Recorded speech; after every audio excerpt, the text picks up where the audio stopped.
We will study ito po ang Matthew 5 verse number 18. I'm sorry. 18. Matthew 5:18. Sabi diyan sa text natin, "For verily I say unto you, till heaven and earth pass, one jot, one jot, or one tittle shall in no wise pass from the law till all be fulfilled." Sabi niya natin Panginoon sa Matthew 5 verse number 18. So, papag-aralan natin itong yacht and tittle of the scripture na binabanggit ng ating Panginoon. Ang premise po dito, tignan ho natin, sa verse 17, sabi ng Panginoon, "Think not that I am come to destroy the law or the prophets." Again, nakita ho natin dito yung embodiment ng Hebrew Bible. Tinatawag ng mga Hudyo yung Tanakh or the Hebrew Bible, the law, the Torah, and the prophets, the Ketubim. Okay? Na I am come to I am not come to destroy, sabi ng Panginoon, but to fulfill. Okay? And whosoever, sabi sa verse number 19, therefore shall break one of these least commandments. Pag sinabing the least of the commandments, he is referring, again, the commandments na binabanggit sa verse 19, again, the Lord Jesus Christ is referring to the 613 commandments of Moses in the Torah or in the law and the prophets. Sabi sa verse 17.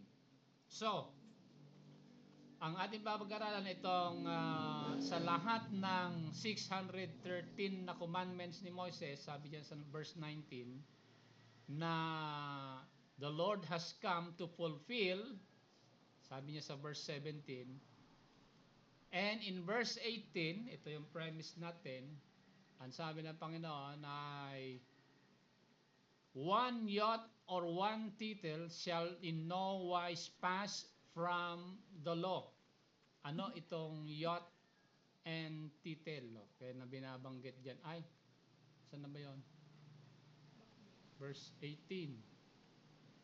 Okay, ano yung jot and tittle na binabanggit dyan sa verse number 18? So we will study itong binabanggit ng Panginoon dito. It is an allusion. It is alluded that in the entirety of the law ay pag sinabi ng Panginoon dyan ng jot and tittle, in the Hebrew, yung jot, jot kasi sa English yan eh.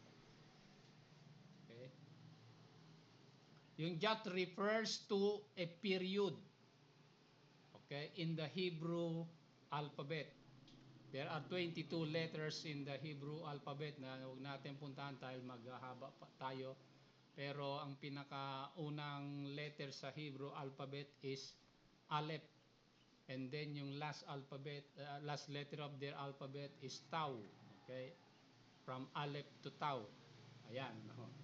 And also in the Hebrew alphabet, the Hebrew language is more rich than the Greek language. Kung ang Greek language ay sabi ng mga Bible scholars, in the Greek language there are 17 ways to say Jesus loved John. In the Greek language, pwede mo daw isulat yon ng 17 times. Maraming klase. Okay? In English, isang beses lang eh. But in Greek, 17 times. You can write Jesus loved John.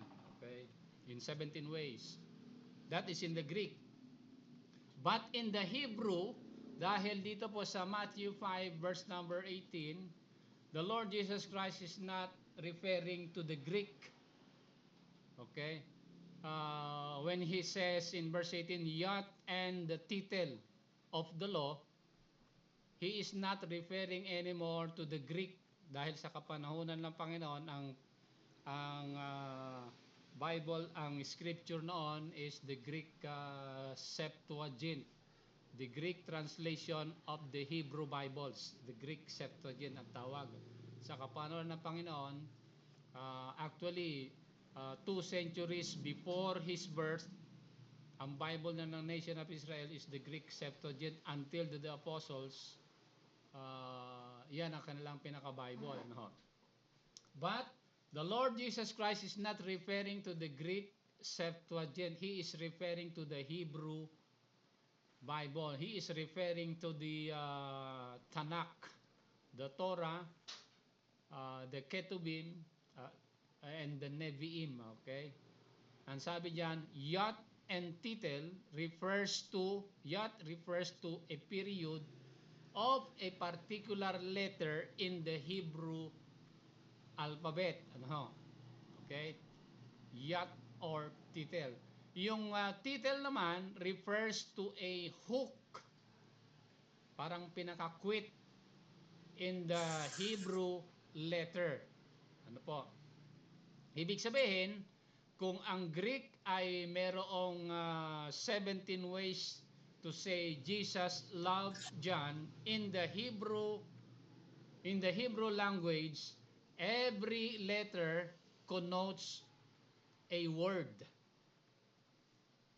Okay, ibig sabihin niyan, bawat letra sa Hebrew alphabet ay meron ng mensahe na nabubuo.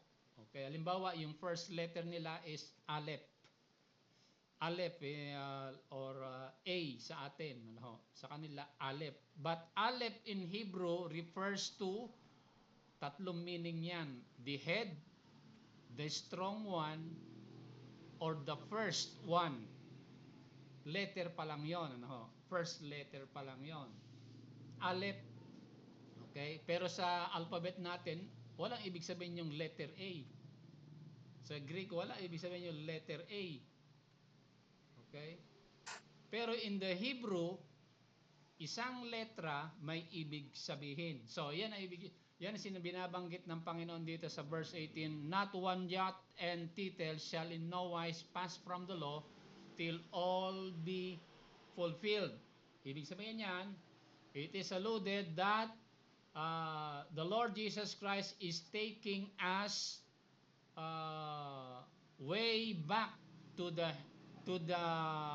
important element of the Hebrew letters. Dahil he is not anymore referring dito ng Panginoon sa Matthew 5 to the Greek Septuagint. Okay? So he is taking us to the Hebrew Bible. He is taking us way back yung original sinasabi nating translation, original writing of the scripture during our time na tinatawag diyan na the commandments. Again, these are 613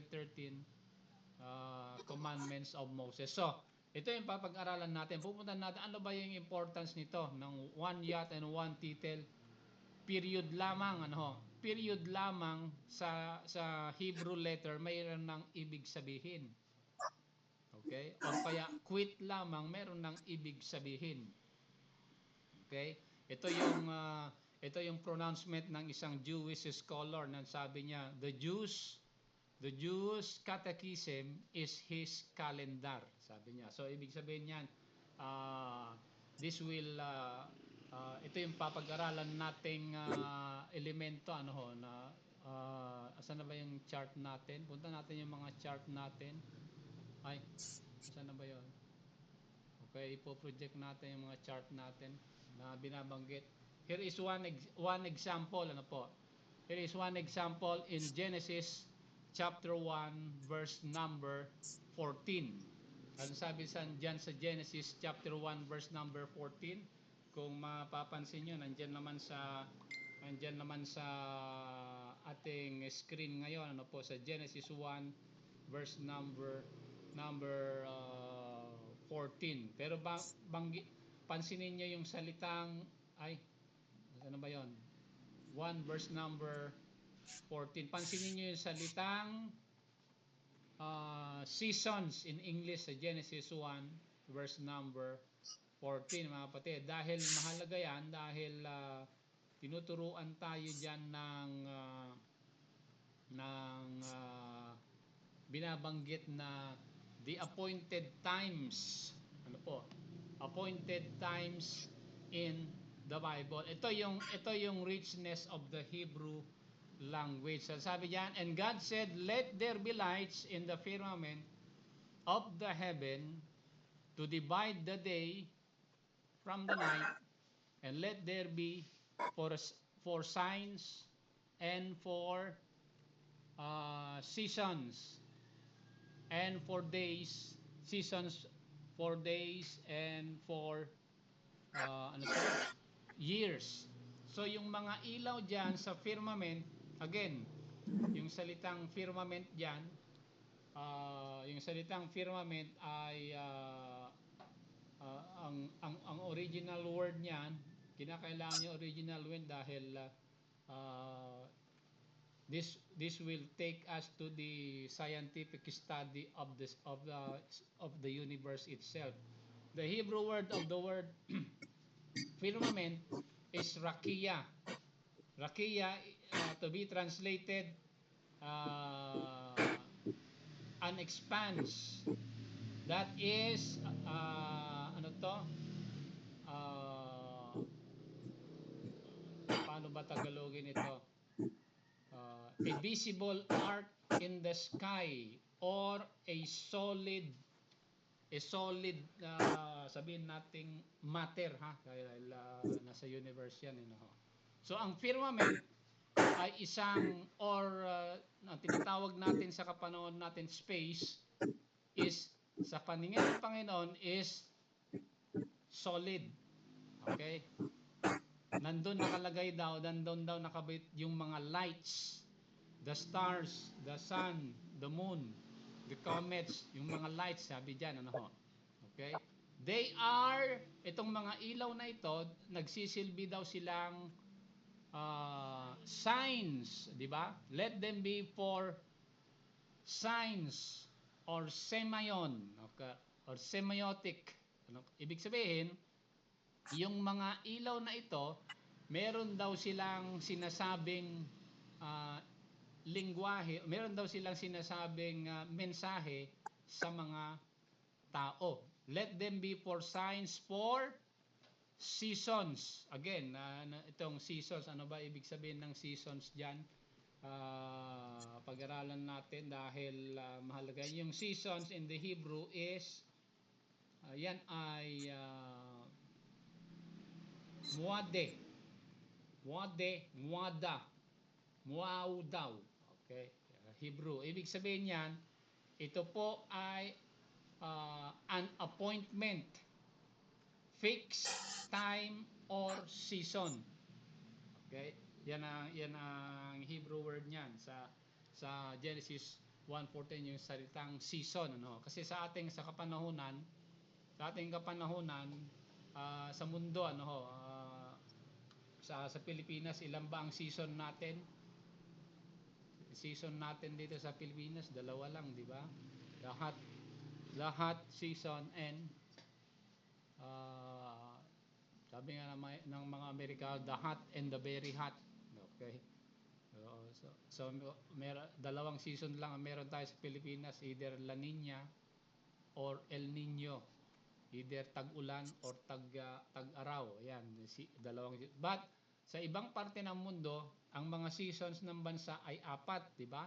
Meron silang winter, meron silang summer, meron silang spring, meron din silang fall or autumn, okay? Ayan, yung mga seasons nila, ano. So, hindi yun ang isinasabi ng Genesis 1:14. He is not this verse is not referring to the 4 seasons na binanggit natin. Ano ho? Moses is referring to an appointed times. Let them be for, ito daw mga ilaw, mga buwan, mga bituin, yan daw ay nagsisilbi, nagbibigay ng mensahe ng mga itinakdang panahon sa atin, sa mga tao. Kapatid, ano? Okay? So, tingnan natin yung next slide. Makikita natin, ano ho? Sa kapanahonan natin, no, ito yung bago bago pagkatapos ng kasi ang kapanahunan ni Euclid, ano ho, sino ba si Euclid? Ito po yung mathematician sa Greek, ano ho, na nag-propose na there are only three dimensions sa mundo. Ano yung tatlong dimension na yon?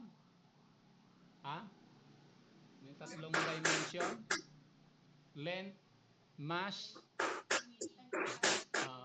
mass, and velocity. Okay? Yan sinasabi ni Euclid, ano? In the area of mathematics. Ano? Yan ang foundation ng kanilang early mathematics. There are only 3 dimensions, sabi ni Euclid, ano po. Okay? But sa pag-aaral ng mga dalubhasa, ano po, noong 1854, si George Riemann, inimbento niya yung metric tensors na nagsasabi, there are more than 3 dimensions, sabi niya, ano ho. Okay? Ito yung foundational learning ni Albert Einstein noong 1915. Kasi si Albert Einstein, siya ang nag-propose na there are 4 dimensions. Okay?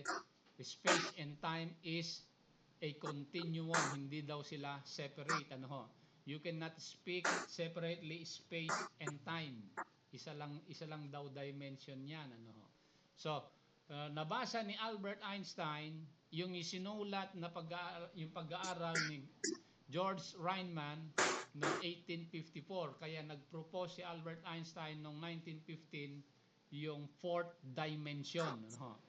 Okay? Dinagdag niya itong pang-apat na dimension. Una, noon, meron lang ano yung tatlo binanggit ko kanina? Length, length, mass, and velocity. Okay? Nung dumating si Albert Einstein, dinagdagan niya ng 4. Dinagdag niya yung space-time dimension, no? Continuum na tinatawag, ano? So 4 na dimension na, ano ho. Okay? At yan ay pinag-aralan din ni Kaluza and Klein noong 1953, ano po, na hindi lang pala 4 ang dimension na ginagalawan ng tao. Ito daw ay meron pang panglima, ano ho. Meron pang 5, ano ho. Okay? Itong napag-aralan na natuklasan ng science, itong light and super gravity is again another dimension, ano. Okay?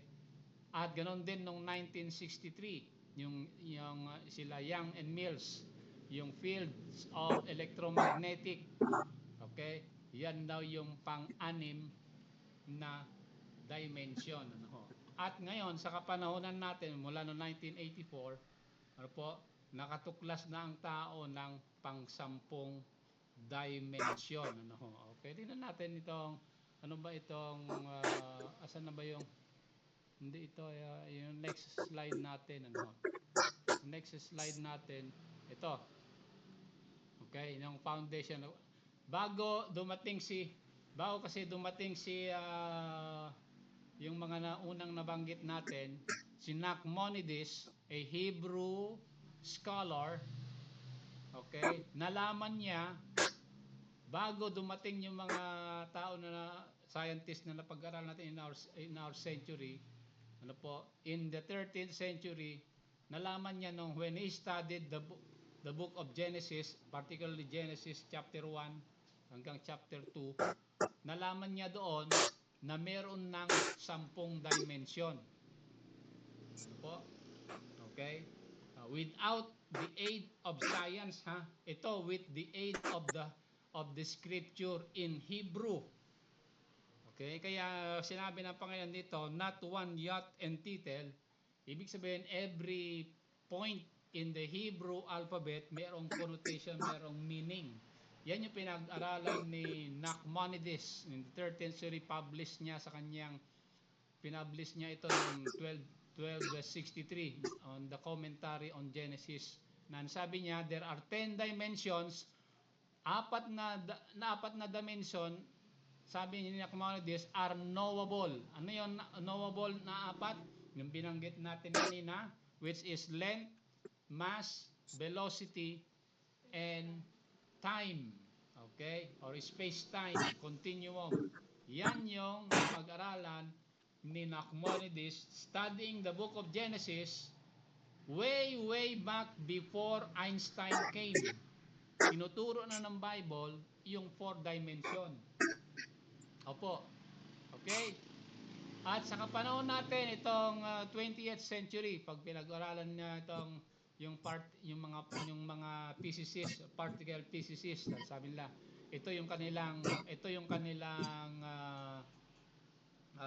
natuklasan. There are 4 directly measurable dimensions, ano ho. Yun na nga binanggit natin kanina yung mga 4 dimensions. 6 of them are knowable, but we cannot explain, sabi nila, ano ho. So yan, 10 dimensions, ano po. Now kung ito yung katotohanan ng science, asan na yung next araw natin? Okay. Kasi merong binabanggit dito, meron tayong pupuntahan na isang slides pa, no? Okay, asan na ba 'yon?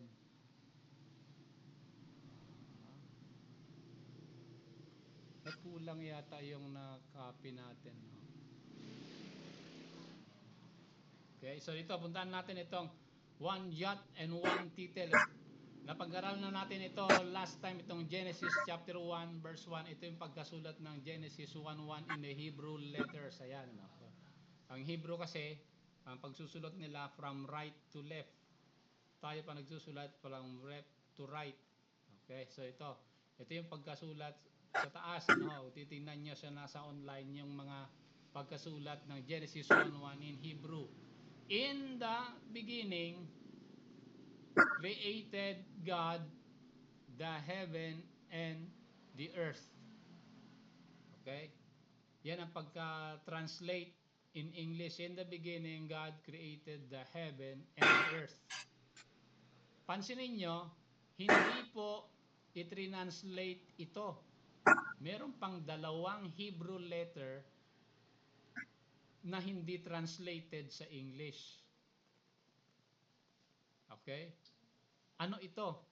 Bakit hindi i-translate ito sa English? Ngayon kung meron kayong background sa Hebrew letters, ito yung recent, ito yung new form of Hebrew, ano? Okay? Kasi ang original Hebrew is in a form of a hieroglyphic, ano? Pero ito ay modern Hebrew na. Okay? Modern Hebrew na ito, ano? Okay? So mapapansin nyo, mga kapatid, ito ay hindi i-translate sa English na ito yung sinasabi ng Panginoon. Bakit hindi translate ito sa English na mahalaga ito? Not one jot and tittle pass from the law until all be fulfilled. Sabi ng Panginoon, dapat malaman natin ano ibig sabihin nito. Kasi this will teach us yung sinasabi ni Apostle Paul sa book of Colossians, ano. So, tingnan natin, ano. Meron kami background sa Hebrew letters, ano. Meaning hindi naman natin sinasabing expert tayo sa Hebrew, but alam natin yung mga Hebrew element. Kung titingnan nyo sa mga background sa Hebrew, itong dalawang letter na ito, yung una, that is Aleph. Yung pangalawa, that is Tau. So, ibig sabihin yan, dito sa Genesis 1:1, binabanggit dyan, in the beginning, God, sino tong God na to? Referring to the Aleph and the Tau in Hebrew. Okay? In the beginning, God, Aleph and Tau, kung pag kinumbine mo yan, ang ibig sabihin niyan, yan yung sinasabi ng Panginoon sa Revelation chapter 1, nung sinasabi niya, in Greek alphabet ang sabi ng Panginoon doon, I am the Alpha and the Omega. Ano yung Alpha and Omega? That is the first and the last letter of the Greek alphabet. Kasi sa kapanahonan ng Panginoon, ang lingwahe ng Israel noon is Greek. So ang sabi niya, I am the first and the last. I am the Alpha and the Omega. Okay? Pero ang sabi ng Panginoon sa Matthew 5:18, tinuturo tayo doon sa original form ng kanyang salita, which is Hebrew. Ito yung Hebrew rendition ng Alpha and Omega. He is the Aleph and the Tau, sabi dyan. So, malalaman sa Genesis chapter 1, in the beginning, God, the Alpha and the Omega, or the Lord Jesus Christ, created the heaven and the earth. So, in the language of the Hebrew alphabet, it is in here, it is connoted dito, kung meron kayong may software na Hebrew Bible, makita nyo itong Aleph and Tau. That is referring to the Lord Jesus Christ. He created the heaven and the earth. And more so, in Genesis chapter 1 alone, itong form na ito, kung papag-aralan nyo in Hebrew, itong Aleph and Tau, nakasingit yan sa chapter 1 7 times in Genesis chapter 1 alone. And 7 times is the number of deity, number of perfection, sabi sa numerology. So ito po yung sinasabi ni Apostle Paul na sa book of Colossians, anong sabi niya? By Him all things were created. The Lord Jesus Christ is present dito po sa Genesis chapter 1 verse number 1. Meron pa tayong isa, puntahan pa natin yung Zechariah, meron pa isa. Ito Zechariah chapter 12 verse number 10. Again, yung Aleph and Tau nakasingit na naman doon sa Zechariah 12 verse number 10. Okay. Basahin natin itong Zechariah 12 verse number 10. Nasaan na ba yung Zechariah 12? Kasi this is a prophecy of the crucifixion of the Lord Jesus Christ. Chapter 12, Zechariah chapter 12 verse number 10 ba? Verse number 10. So 12 verse number 10. Itong pag-aaral na ito yung seryosong pag-aaral. Verse number 10. Okay? Ng salita ng Panginoon. So, kung kayo po ay totoong nakakilala sa Panginoon, ay sumunod po kayo dito sa ating pag-aaral natin dahil this will strengthen your faith. Ito po yung prophecy tungkol sa kanyang crucifixion. Pagkapako ng Panginoon sa krus. Sabi sa Zechariah 12 verse number 10, and I will pour upon the house of David and upon the inhabitants of Jerusalem the spirit of grace and of supplications, and they shall, tingnan nyo, and they shall look upon me whom they have pierced, and they shall mourn for him as one mourneth for his own son, and he shall be in the bitterness for him as one that is in bitterness of his firstborn. Particularly, sinasabi ng prophet Zechariah, sabi that they shall look for him ano to? They shall look upon me whom they have pierced. Ano ito? That is referring to the crucifixion of the Lord. Ano ho? Okay? They shall look upon me. Ang sabi diyan, ano na 'yon? They shall look upon me. In a Hebrew, may nakasingit dito na Aleph and Tau. Okay? Kung babasahin niyo yung Hebrew Bible, ito yung pagkasulat sa Hebrew Bible eh, no? Okay, yan. Okay. They shall look upon me whom they have pierced. Ayan, Aleph and Tau. Okay? At alam na natin ito yung first and last letter of the Hebrew alphabet, connoting that the Lord Jesus Christ is being referred to in Zechariah chapter 12 verse number 10. Okay? So yan, ano ba yung mga signs? Ano ba yung mga signs of our appointed time? Sabi dito sa Genesis chapter 1 verse number 14. Nalaman natin gaano kahalaga yung jot and tittle in the Hebrew language. Pero ano ba itong mga appointed times na binabanggit ng Genesis 1 verse number 14? Ano ba ito? Ano ba itong, hindi lang ito season, ito yung mga itinakda ng Panginoon sa tao, ano? Lalaman natin, ano? Okay? Tingnan natin ha. Ito yung mga summary sa Leviticus 23. Okay? If you will go to Leviticus 23, in your Bible reading, you will encounter ito pong particulars na babanggitin natin dahil sa Leviticus 23, binabanggit doon ang 52 Sabbats. Okay? And 7 Passover. Isang Feast of Weeks. Isang Feast of the Trumpets. Isang Yom Kippur or Day of Atonement. Okay? Ito yung national repentance ng Israel, commemorating their emancipation from the land of Egypt. Day of Atonement, okay?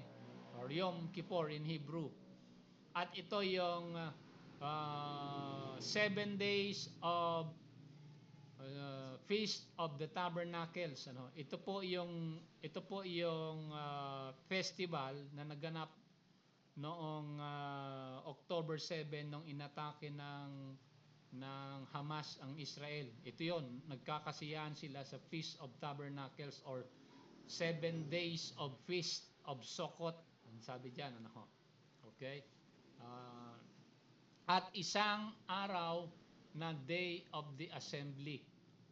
Kung i-add natin lahat 'yan, ano po, ito yung mga appointed times ng Panginoon sa mga Hebrew, and there are 70 appointed times, ano ho, throughout the year yan, ano ho, throughout the year.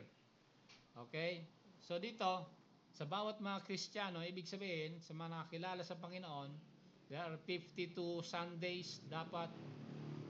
Initially ang mga tunay na nakakilala sa Panginoon ay nagga-gather sila every Sunday, every week, to commemorate, to offer praise and thanksgiving na ginagawa natin every Sunday. Hindi dapat nawawala yan sa buhay ng mga nakakilala sa Panginoon, ano ho. And mind you, number 70 in the Bible, pag-aral natin next time siguro, is significant dahil in the book of Genesis, sa Genesis chapter 11, yung table of nations na binabanggit ho doon, ano po, okay, there are 70 nations doon na binanggit, ano ho, na ito nagrebelde sa Panginoon. At nung bumaba ang Panginoon sa Jerusalem, ang sabi doon sa book of sa Gospels, He sent out 70 disciples. Okay, again, the number 70 is mentioned referring to He sent out 70 disciples to go into all the towns and villages of Judea proclaiming the kingdom, sabi po doon, ano ho. Okay, significant ho 'yan, ano ho. So, tingnan natin. This is insinuated in Genesis chapter 2 also, referring to the yacht, the importance of the yacht and title na binabanggit po yan sa Matthew 5 verse number 18. So kung papag-aralan niyo ang Genesis chapter 2, this is in summary ha. Quick study natin dito dahil tanghali na tayo, ano po. Okay, mababasa nyo na lahat ng mga puno na binanggit sa Bible ay nakasulat na sa Genesis chapter 2. Ano po? Okay, marami ho yan, ano? Marami mga puno, ano ho. Oo, nandiyan yan sa Genesis chapter 2, mababasa nyo na. Lahat ng mga puno na binanggit sa Bible, bago pa maganap yung mga kaganapan, it is already outlined in Genesis chapter 2. Ibig sabihin ho niya, mga kapatid, itong aklat na pinapag-aralan natin is of a divine origin. Ito po yung signature ng Panginoon, ano ho. Hindi siya nagkakamali, ano ho. Okay? So,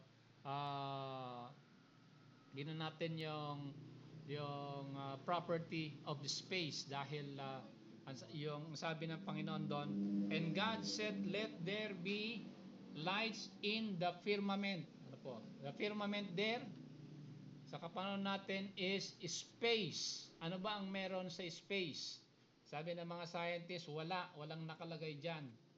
Wala daw, empty daw ang space, kaya nga space dahil empty, ano. Pero ang firmament in the Bible ay insinuated itong apat na elements of space na napag-aralan ng mga scientists sa kapanahonan natin. Space has this form of energy. Every cubic centimeter of space daw ay meron pong 10 to anong value to? 10 to the 95, pag sinabing 10 to the 95, 10 sumunod ay 95 zeros. Okay, ang dami na, hindi natin kayang i-compute yan, ano. 10 to the 95 ergs of energy in every cubic centimeter of space. Yan tinatawag nilang 0 point energy. Okay? So space has properties. It is not an empty space, ano ho. Space has permittivity. Okay? Ito yung absolute and constant in the universe sa pinapag-aralan. Meron pong energy diyan na constant na it repel a body and it attracts. It repel an atom and it attracts an atom, ano. Dielectric constant 'yan, permittivity of space. Kaya hindi po nagkakawatak-watak, hindi po nawawala sa orbit ang planet, hindi po nawawala sa revolution ang mga buwan or comets or any heavenly bodies because of permittivity, ano. Space also has permeability. Pag sinabing permeability, it speaks of the magnetic constant of absolute magnetic constant of the universe, ano ho. Okay? Kasi itong titingnan mo, ano po, itong gravity, itong gravity is irrelevant sa mga planeta dahil ang lalayo nila, ano ho. Okay, ang lalayo nila. Hindi sila makaka-apekto sa bawat isa. But itong magnetic constant ng space, yan ang nag-hold sa kanila in their places.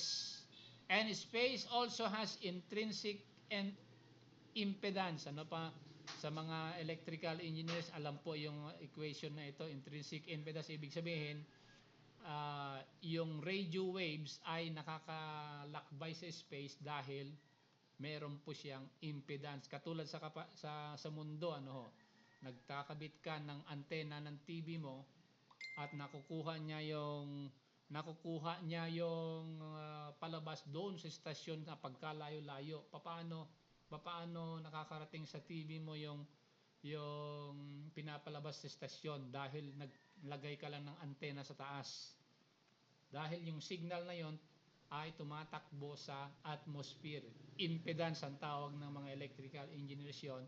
Ganon din sa space. Ano ho? Nagpapadala tayo ng mga space satellites na layo-layo. Ano ho?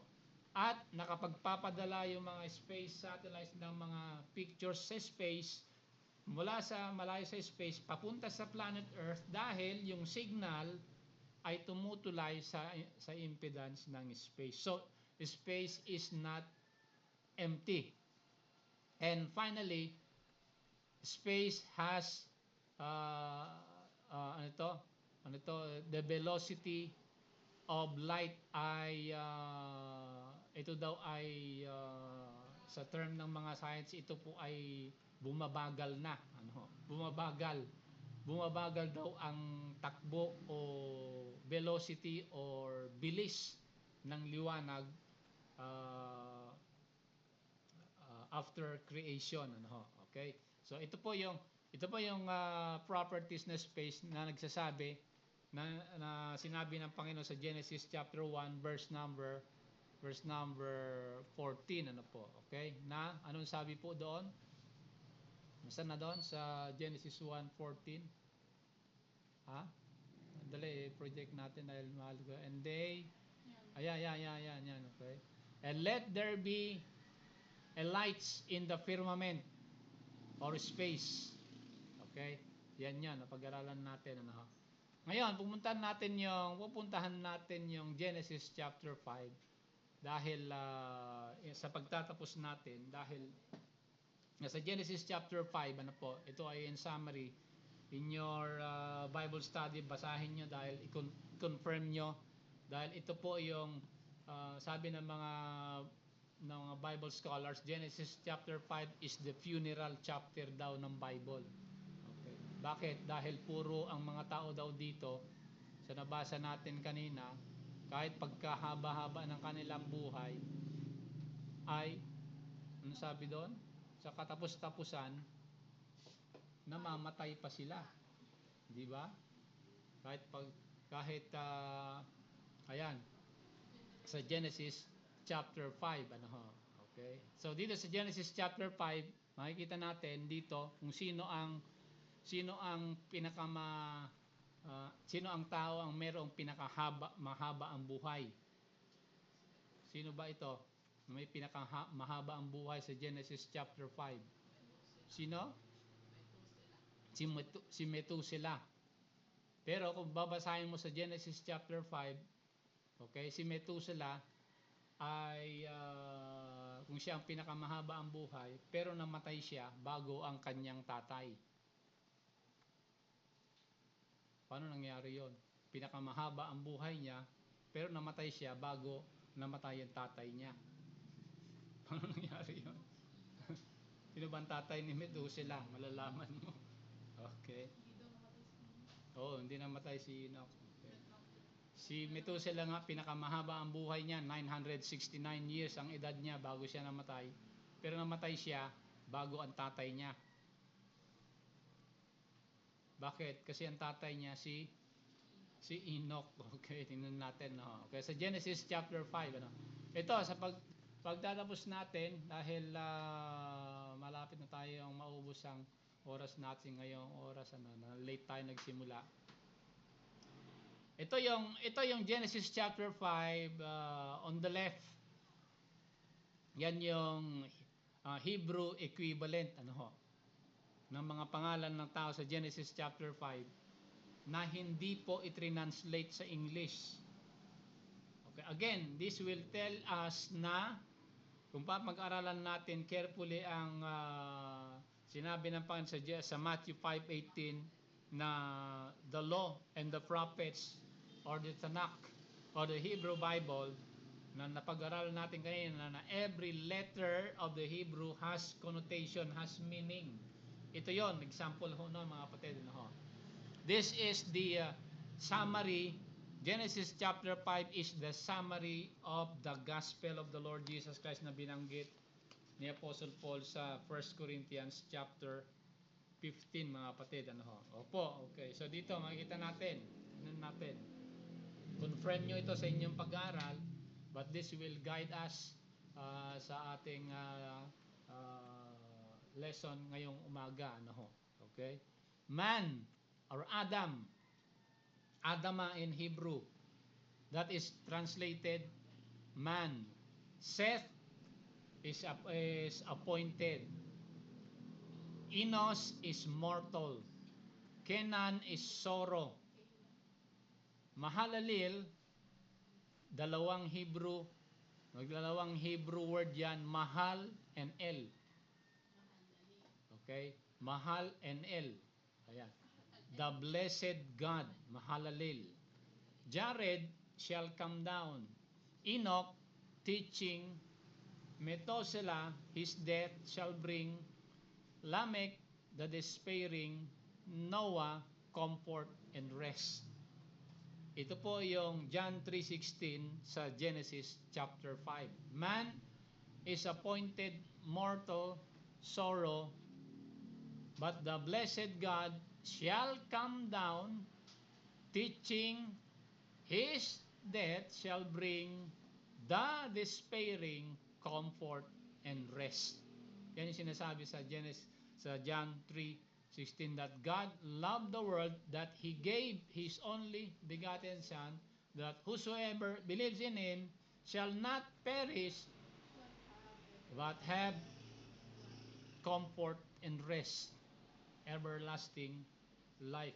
Yan po ang kahalagahan ng yacht and title na binabanggit ng Panginoon sa Matthew 5 verse number 18. Ano po? So wag po kayong mapagod sa pag-aaral sa salita ng Panginoon, dahil ayan ang pinakabuhay ng Kristiyano, mga kapatid. Ano ho? Again, let us be reminded dito sa pag-aaral natin the the supremacy of the Word of God, particularly ito pong in Hebrew. Okay? The Lord says, not yan what and tittle shall not no wise pass from the law till all be fulfilled. Ano po? Mas mahalaga, kaya nga sa pag-aaral natin sa salita ng Panginoon, we always refer to the original words. Dahil pag hindi ka bumabalik sa original words, nagkakamali ang pagkakaintindi sa salita ng Panginoon. Ano ho? Kaya may mga taong gumagamit ng Bible, mali-mali ang turo. Bakit? Hindi po tama yung pag-aaral nila. Okay? Hindi sila bumabalik sa original words dahil nakalimutan nila na ang Bible was written for us, but it was not written to us.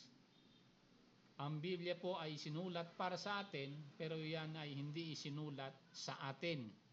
Malaki po pagkakaiba noon. Ano ho? Isinulat ito sa mga kila Moises, sa mga propeta, hindi yan isinulat sa atin. Kaya para maintindihan natin ano ibig sabihin ng salita ng Panginoon, ay balikan natin kung ano yung pag-iisip ng mga tumanggap ng salita ng Panginoon para malaman mo yan pala yung exact meaning ng salita ng Panginoon ng Bible. So with this, pasalamat na tayo. Salamat sa mga kapatiran na sumusubaybay sa atin. Mag-subscribe kayo sa YouTube channel natin, sa Theonomy channel, para po sa mga karagdagang lesson. Go to our channel and learn more about the Word of God, thereby be strengthened in your faith. So tayo po ay mag-closing prayer na.